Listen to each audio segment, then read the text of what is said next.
정 실장입니다. 훈련병 사망 사건에 대해서 경찰은 이 중대장한테 업무상 과실치사 혐의를 적용했습니다. 제가 이거에 대해서 말 안 된다, 이렇게 가볍게 처벌할 수는 없다, 이거는 적어도 학대치사로 기소를 해야 한다 라는 영상을 찍었었는데요. 경찰은요, 업무상 과실치사 혐의로 검찰에 넘긴 겁니다. 경찰이 사실은 법률 전문가가 아니죠. 법을 잘 모르기 때문에 어떻게 적용을 해야 되는지, 더 중하게 검토해 볼 만한 어떤 혐의들이 있는지 이런 거에 대해서 제대로 검토를 못한 겁니다. 할 수 있는 거 다 해봐야 될 거 아닙니까? 그런데 법률적 지식이 부족하니까 이걸 못했다, 이렇게 보는 게 맞겠죠. 그렇지만 검찰은 형사법의 전문가이기 때문에 제대로 검토를 했고 학대치사를 적용해야 한다라고 판단을 한 것입니다. 이렇게 학대치사가 적용이 될 가능성이 크고요. 학대치사가 적용된다면 처벌 수위 어떻게 될까요? 일단 학대치사죄는요, 벌금형이 없습니다. 그렇다는 것은 일단 징역형은 무조건 나온다라는 겁니다. 유죄가 인정된다면요.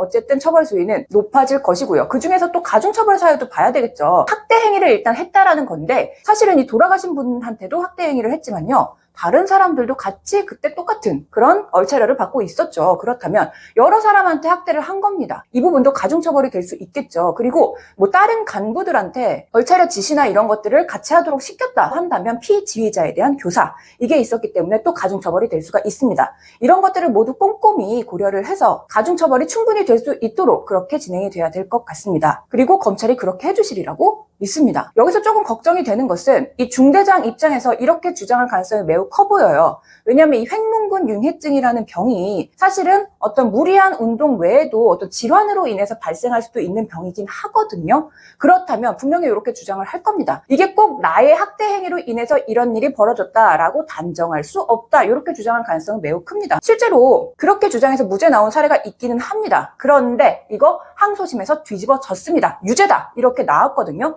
이 학대 행위로 인해서 이 질병이 촉발되거나 또는 악화되었을 가능성이 있다면 그 부분을 더 깊게 고려해야 된다라는 취지입니다. 이번 사건에서도 마찬가지죠. 어떤 이유로 그렇게 됐는지는 모르겠으나 이분 평소에 지병도 없었다고 합니다. 그렇다면 어떤 가능성이 크겠죠? 이 학대 행위로 인해서 이런 일이 벌어졌을 가능성이 매우 크다, 이렇게 볼 수가 있겠고요. 그 부분을 중요하게 고려를 해야 된다는 겁니다. 그렇게 검찰도 이 부분을 중요하게 고려해서 대응을 해주시기를 바라고 앞으로 합당한 처벌이 내려지기를 바랍니다.